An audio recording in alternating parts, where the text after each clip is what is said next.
Welcome, ladies and gentlemen. This is Sportsballin, your home for all things sports. My name is Ethan Markham, and as always, I'm joined by Connor Smith and Jace Vincent. You guys ready to talk some ball? Absolutely, ready to get things going, talking football and baseball, so all things excited. Best of the week, boys, with the homies talking ball. Let's get after it. Absolutely. Another great week of SEC football is in the books, and as always, we've picked our three matchups to highlight. We'll start off with Tennessee's 56-34 victory over their rival, Kentucky. Yeah, this was actually a pretty decent game until the Volunteer offense pulled away in the second half. Scored 56 points. Joey Aguilar passed for 400 yards. There were three Volunteer receivers that got at least 100 receiving yards. Great day offensively. Bad news is your defense is kind of buns. So. Yeah, no, the defense is terrible. For a Tennessee fan, it's still fire Tim Banks, but the offense is great. Joey Aguilar is arguably, he can be a top two quarterback in the SEC with Marcel Reed and Ty Simpson up there too. So he's easily top three in the SEC in terms of being a quarterback. The offense is about as great as it was. It could be even better than it was in 22. The offense is national title winning. The defense is pretty bad, but they have the rest of their schedule out in front of them to have a chance to make the playoff. They have Oklahoma this weekend, so it's all out in front of them still. I will throw out that in defense of Tim Banks, just to play devil's advocate, right, yard down your top two corners. That's Jermon McCoy, who's an All-American, Ricky Gibson. And now it's going to be interesting going against Oklahoma because Colton Hood suffered an injury, could be out for a bit of time. If you get everybody back, do you really think the defense doesn't improve at all? I think they're much better if you get everyone healthy. No, yeah, 100%. I think the defense is definitely much improved. You have, you're basically two All-American corners because Colton Hood's been fantastic this season. You get Ricky Gibson back to be that rotational guy. But at the same time, I think the big issue is their lack of depth on the front seven. Last year, we talked about it before the show. They had 11, 12, 13 guys that could rotate in and out. They don't have it this year, and that's really hurt them. Yeah, I mean, I agree the depth is a big deal in terms of their defense on the front seven. But, I mean, the front seven is still the big part of their defense where they still get the sacks. They still get the pressures on the quarterback. And it's still like where you can count on that defense where they run those schemes, those blitzes up front, especially when they get Arion Carter moving in there. It's just the front seven is really backed up for them, and it hasn't been able to produce many turnovers, really. Yeah, I mean, that's been a big issue for them now. And you talk about making plays with that front seven. They had 8 tackles for loss. They had a sack. They're one of the best pass rushers in the SEC. But until that secondary gets healthy, there's not really a lot they can do. We'll go on to our next game now. Texas A&M and LSU. Dude, this game was insane, okay? It was, 18-14 LSU at halftime. I know LSU made Texas A&M made a couple first half mistakes with interceptions from Marcel Reed. But, I mean, LSU had the lead. It looked like it would be another close game in Death Valley. And then, boom, 35-7 run by A&M in the second half. I don't know. I'm at a loss of words for what happened. What I was saying about Joey Aguilar, a lot of it can be said about Marcel Reed and the Nashville native. We can say he could be up in New York in about a month from now. I mean, 35-7 run in the second half. They're a really fun team to watch. They have the win over Notre Dame. They're making a case for their first ever playoff push, and they could be also in their first ever trip to Atlanta coming up. So A&M, everything is something for them. So they're still undefeated. They're the only undefeated team in the SEC in a much tougher league to go undefeated. Nobody went undefeated in last year in a revamped SEC. And Mike Elko's got that team moving in year 2 now, already 7-0, or what is this, 7-0, 8-0 now? 8-0. I mean, and then it results in Brian Kelly getting fired, really, where now they're 5-3, and the second half just looked like nobody does that to LSU on the road at night, and it just looked like the team just laid down and quit in the second half. They were in give-up mode, is what it seemed like. It's just over, and there was no buy-in. It was bad. I mean, we talk about LSU for a little bit. We know that they've had some issues all season long. I've been one of the biggest critics, but I mean, this is bad. I mean, I don't think that there's ever been, I don't want to be drastic, but of the time that you and I, that we've been alive, this is probably the worst LSU has been that I can at least think of.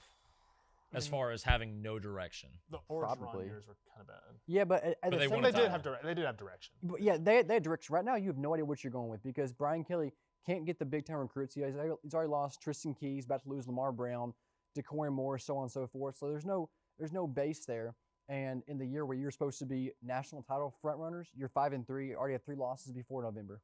Yeah, and your best win is a Clemson team that isn't that good. We'll take a look at our next game, and that's going to be Missouri and Vanderbilt. And this was one of the more boring college game day games that I think I've ever seen, but it had a crazy finish. I mean, I personally enjoyed it. I mean, it's low scoring, yes, but there's a difference in low scoring because offenses are bad, but and defenses are good. This was one where both defenses showed up.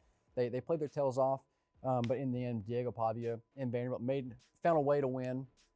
Granted, Bo Prabula had that gruesome injury in the, I believe, second quarter that took him out of the game, but still, Diego Pavia and the boys found a way to win. They're 7-1. Yeah, and it's another big win for Vanderbilt. It's back-to-back big wins for them. They had the win against LSU, and they pick up this one here against Missouri, who still had everything out in front of them after coming off of a loss to Alabama, and they're now 5-2. But for Vandy, they're making a good case for the playoff as well now. So yeah. All these coming down in the last month of the season is time to watch, especially in the SEC. Looking at especially a team like Vanderbilt, they have a big matchup against Tennessee in a couple weeks on Thanksgiving weekend. So got Texas this weekend. They do have Texas this week on the road. So it's a big week for Vanderbilt as well to see if they can eliminate Texas and keep their chances for Atlanta also alive. It's a crazy year for Vanderbilt. This is their first season with 3 wins against ranked teams. This is their first time they've won 7 games before November since 1915. Wow.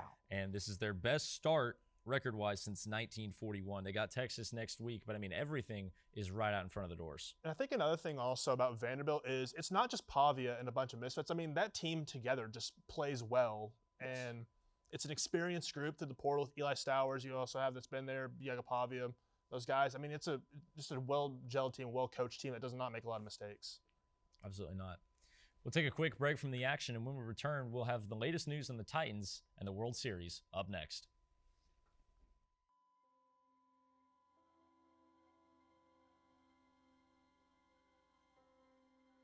My biggest fear in the middle of my addiction was that I would never be able to get over it and that my kids wouldn't have a father.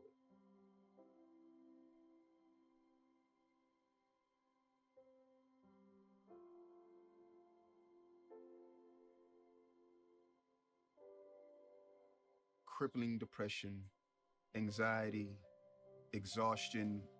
I was in prison and her mom had a heart attack.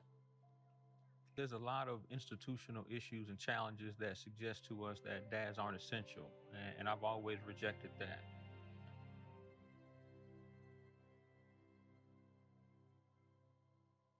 Sometimes you don't have to know everything about being a dad.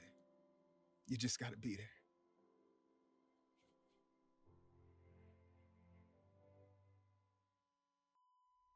Yesterday, the Titans picked up their 7th loss of the season, falling to the Colts by a score of 38-14. Along with the loss, earlier today, the Titans traded fan favorite cornerback Roger McCreary to the Rams for a 5th and 6th round pick. But guys, there is a bright side. The season is halfway over. There's a bright side to this whole thing. I mean, the Titans are horrible. You trade away one of your young, promising corners, and I understand the thought process behind it. He's a free agent this year. You don't think you can keep him, which you should be able to. You have a lot of cap space now that you have a bunch of rookies on your team. But I digress. Trading him, I don't hate it.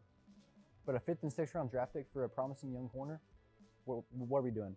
And then to top that off, you got spanked by your division rival, where Jonathan Taylor, their starting running back, set NFL history for being the only player to have 3+ touchdowns in 3 consecutive games against one team in NFL history. I mean, you're basically trading one of your better defensive backs in an already terrible secondary for what? A bag of chips and a handshake. A 5th round pick and a 6th round pick swap of a pick that you already had.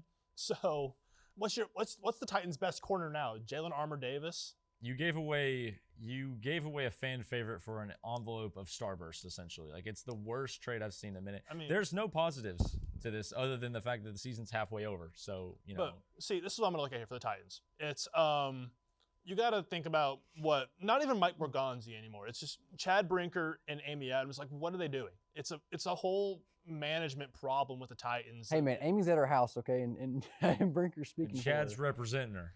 Chad Brinker's the main problem. Chad Brinker needs to go. That's the main problem with the Titans. Chad Brinker is Amy needs to go. Amy needs to go, too. They're cancers to the franchise. They are. No tech. Sell the team. It's true. Sell the team. You were talking about retaining McCree, but that's not the Titan way. We're 2 games into the 2025 World Series, and the series is even at 1-1. Game 3 starts tonight, and the next 3 games will be a home stretch for the Dodgers, who are looking to be the first team to win back-to-back World Series since the Yankees in 98 to 2,000. Guys, what are your thoughts on these first two games? It's been really competitive, honestly. I mean, like obviously the Dodgers won 5-1 in Game 2, but the Blue Jays came out swinging, 11-4 win in Game 1. Before that game, I thought the Dodgers would kind of roll because even though they haven't been the best team this year, they have so much talent, and you think eventually that talent just gels together and just puts it together for a full series. And then the Blue Jays come out and just hand it to them. Okay, it's tied at 1-1. It's going back to Los Angeles. The next few games will really decide who wins this game. If it gets back to Toronto, give me the Jays. But I mean, yeah, really good World Series we have on our hands. Two of the best teams in baseball. And I think it's been an exciting playoffs as a whole, especially in the American League, watching teams like Seattle and Toronto make runs that typically don't as franchises, and watching them go, especially watching you can't even classify them as America's team because they're Canadian. But no, but I am rooting for Toronto, honestly. They're just a fun team. They're just a fun team to watch. I love watching Vlad Guerrero.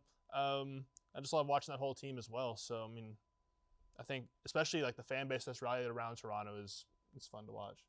Yeah, they're definitely a fun team, but I mean, I don't know. I don't think that they're going to be able to pull it off. I really just don't. I mean, there's so much talent, like you were talking about. They haven't been great all season, but at a certain point, all of that talent eventually meshes together. And I just think that there's still too much in the Dodgers for them to overcome. It all depends on these next three games. If Toronto gets back to Canada with the lead, it'll be really tough for the Dodgers to come back. But I mean, we could see where the Dodgers sweep this home series and take it in 5 games. Like this 3-game stretch in Los Angeles means so much to the series. Absolutely. And now we'll go over to hear what's going on outside of the studio for the word on the street on Streetballin. What's up? It's Jackson Kirkwitz, and we've got a very special spoon of Streetballin. All right, I'm here with Braden Sanders.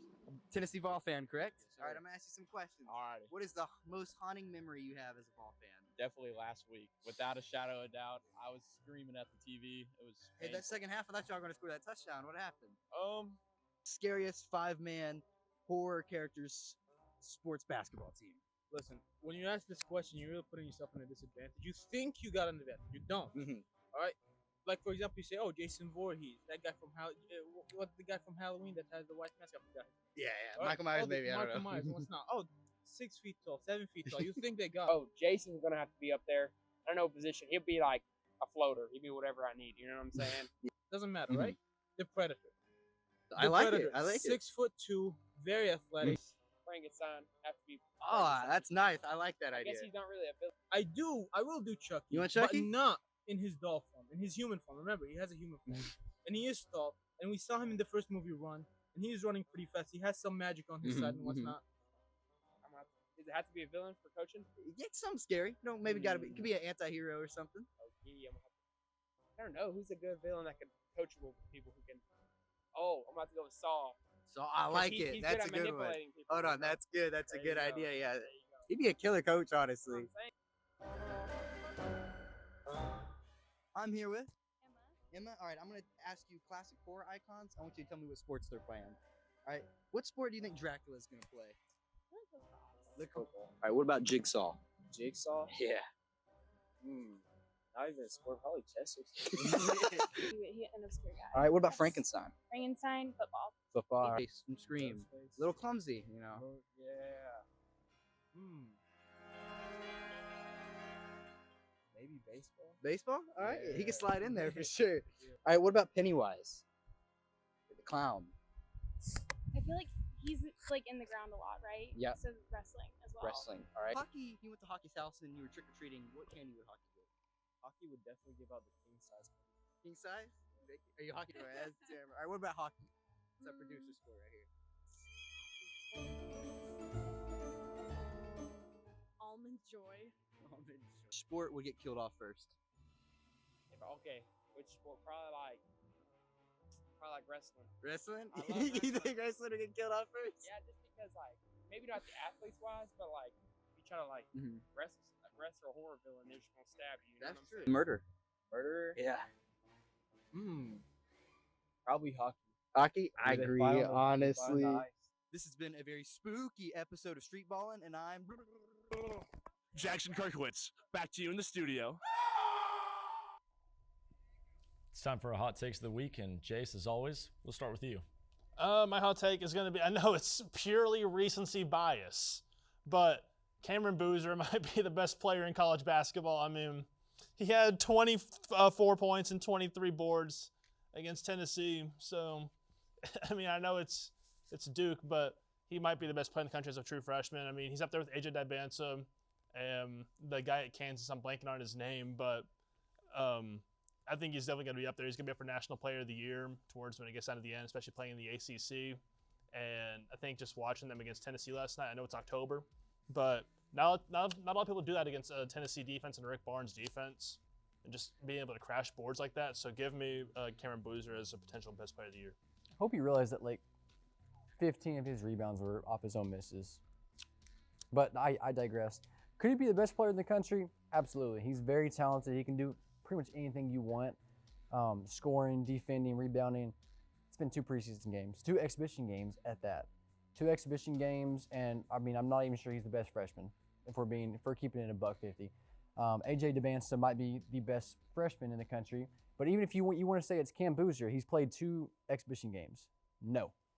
I want to throw out that, you know, yeah, a lot of guys don't do that against a Rick Barnes defense, but this is a Tennessee team that has like 4 returning players, if that. I mean, these are all new guys. I think the recency bias is getting to you just a little bit on this one. That's why I said it's purely recency bias as a take. Do you actually believe this? I think it could be true down the future when it gets to like March. Could be. Connor, we'll go to you now. Brian Kelly's LSU tenure will go down as one of the most embarrassing coaching flops of all time.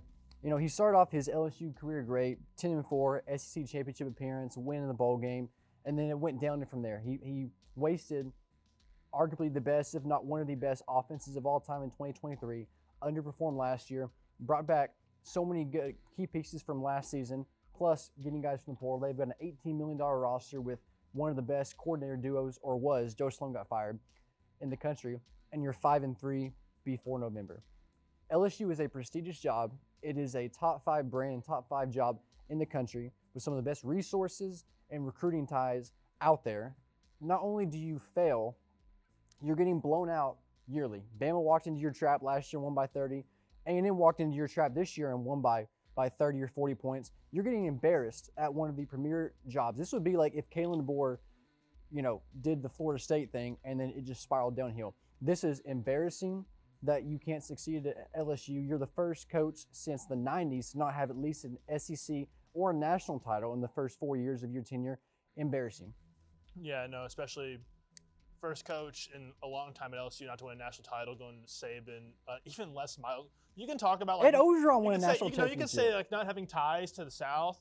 When Les Miles wins a national title at LSU and doesn't have any ties at all to the South. Neither did Saban. He was a guy from Michigan State. Exactly. It came from Kent State as well. It came from the Browns. But Ed Orgeron won a national title even.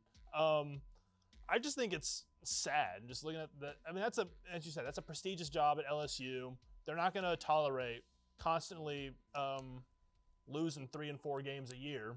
And blowout fashion of that. Exactly. And the peak of his career was that they went to the SEC title and went like 9-3 that year? 9-3. Because they had a tiebreaker over Bama. So, yeah. But the other thing is Brian Kelly's just not a likable guy. Like he terrible person. He had no tie. He had no ties at all to LSU. None of the people up there at the administration liked him. The fans especially didn't like him at the end. His own players don't even like him. His own players didn't even like him. I think the best part of it, by the way, is that Brian Kelly went on record saying you can't win championships at Notre Dame. That's the school he left. Since then, he didn't even reach the playoff with LSU, and Notre Dame was in the title game last year. So not a likable guy, bad coach, good riddance. For me, however, we're going to keep it with the theme of coaches. It's time to talk about a guy who I think should be fired, and that's Shane Beamer. It's time to be done, all right? There's only so much weight that win over Tennessee a couple years can carry. There's inconsistency. If you look at it I can go to his record year by year, 7-6, 8-5, 5-7, 9-4, 3-5. There's inconsistencies. You have to be centered. He is 32-27 through 4.5 years. And let's just face it, there's a mismanagement of talent. He's wasting Lenore Sellers. He can't win big games. At what point do we get rid of him and say, you know what, it's time to be done? Beamer ball, it's toast. can start. I'm gonna start here. How many people at South Carolina that are not named Steve Spurrier have won 8 or 9 games consistently at South Carolina or exceeded expectations based off of their projected win totals going into the season? Not many of them are outside of Steve Spurrier or Shane Beamer. I know that that he's hit his peak. We're gonna have 8 or 9 wins, but not many people do that at South Carolina. It's not a place that's gonna win national titles or win the SEC or be up there. I mean, they could, but that's just not a school that perennially does. It's kind of like Ole Miss in a way, but to a lesser degree, where they don't really compete. But see, but here's my argument on that. Ole Miss made the right hire, and now we don't. And see, if you go back 8 years and you said that statement, you said, "Oh, they're kind of like Ole Miss in that regard." Me and Connor wouldn't have had the reaction over here where we're both sitting here going, well, Because I don't he'd know. be right. I was meaning because they made the right, historical. but it's because they made the right hire. Yeah. Right. Beamer's not the guy. You need someone else in there. If you make the right hire, you will be a program that can, at the very least, be around that 8 or 9 win mark every year. But you're not going to be that with Shane Beamer, and there's just no way. Yeah, no, and even though you're not historically a great program or even a B-tier program in the SEC, doesn't mean you should still keep your job. I think this is the same situation with Billy Napier, only Napier had less time because he was at Florida. But you look at it, Shane Beamer has had several underwhelming seasons, followed by a near playoff berth last year, and that kept his job, and now he's 3-5. So he's consistently underperforming, but he's at a lower level school that is all right with it to a certain degree. So I mean, I agree with you. I think he should be gone. It's just, if you make the right hire, you won't be in that situation. We'll be back here in a moment where we'll have our favorite segment. It's Connor's Question right after this. Miss Lee, this is Agent Williams from the tax office. Our records show an unpaid balance on your account. If you don't pay by end of day, you'll be facing jail time. Well, the fastest way to fix this is with a prepaid debit card. Can you go get one now? Yes, and we want to clear this up. If you just buy that prepaid card, put $400 on it, then call me back and read the numbers to me. The moment they ask for a prepaid card is the moment you know something's wrong. Think before you send money. Learn more at scamawareness.org. We all play a role in keeping our community safe. Every day, we move in and out of each other's busy lives. It's easy to take for granted all the little moments that make up our everyday. Some are good, others not so much. But that's life. It's when something doesn't seem quite right that it's time to pay attention. Because only you know what's not supposed to be in your everyday. So protect your everyday. If you see something suspicious, say something to local authorities. It's now time for Connor's Question. And Connor, what do you have for us this week? Thanks, Ethan. Is this the most wide open college football season of all time? I understand we have Ohio State at number 1, and they're somewhat of a clear choice. But past that, you can put 12 to 15 teams in that range. That could be national championship, playoff, semifinal, quarterfinal contenders. I mean, I think last year was definitely up there because the 12-team playoff, NIL, and the portal was kind of even things out on the playing field. But this season's just different, okay? There's one maybe elite team past that, nothing. Okay, Bama can't run the football or block the defense. A&M's not battle tested. Oregon's overrated. Indiana hasn't played anybody, so on and so forth. There's really no clear answer to who's the best team or teams in college football this year. I think it's great, but I'm also saying it's the most wide open season ever. What do you guys think? I mean, I agree with you, really. I mean, yeah, Ohio State's number 1 right now, but I feel like a lot of Ohio State being number 1 is really them winning the national title last year, and they just haven't lost and they have their role. But I think you can make the argument, especially for Indiana being number 1. They have the win over Oregon on the road that they look really dominant in. You can put Texas A&M at number 1. I know they haven't been battle tested, really. I mean, they have the win on the road at Notre Dame that's starting to look better and better as the season goes along. And they just got a win at LSU, we talked about the last segment who LSU is. But, yeah, I mean, you can even make the argument as well. I mean, then you can even have a case like last year where you have Ohio State got hot at the end of the year and then they end up winning the national title as an 8 seed. So, I mean, we'll see how it goes. It's a wide open season. We still have a whole other month left to play in the regular season.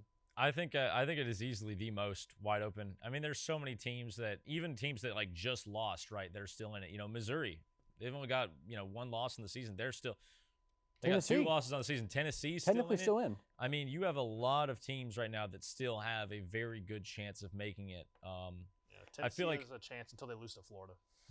It's going to happen. That's a different question for it's different going to day. happen, unfortunately. But I feel like there's so many teams right now. Normally when we get to this point in the year, it kind of starts shaping up and we say, all right, well, here's like maybe 15 teams, maybe three of them aren't going to make it, but let's figure it out.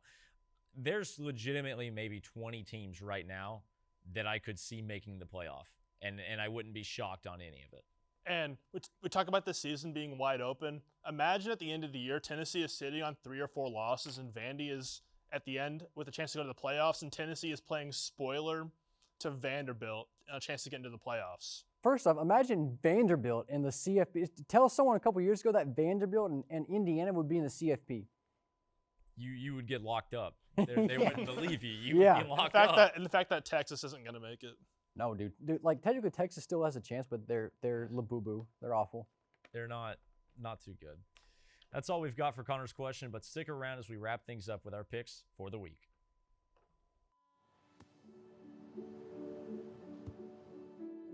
I don't remember how it started. Our back and forth. It always came back. Dad! You probably don't remember what you told me, That was perfect. but I heard every word.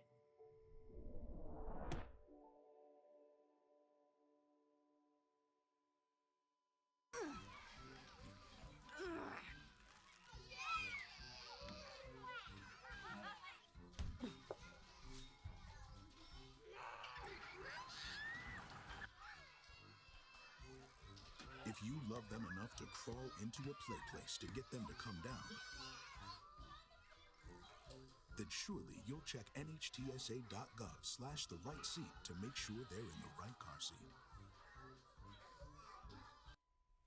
We're here at our last segment for the night, our picks for the week. We're going to start things off with the Titans and the Chargers.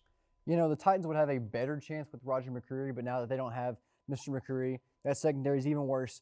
Justin Herbert is going to light up Tennessee's secondary. Give me the Chargers by a lot. The Chargers. Chargers. Tennessee and Oklahoma.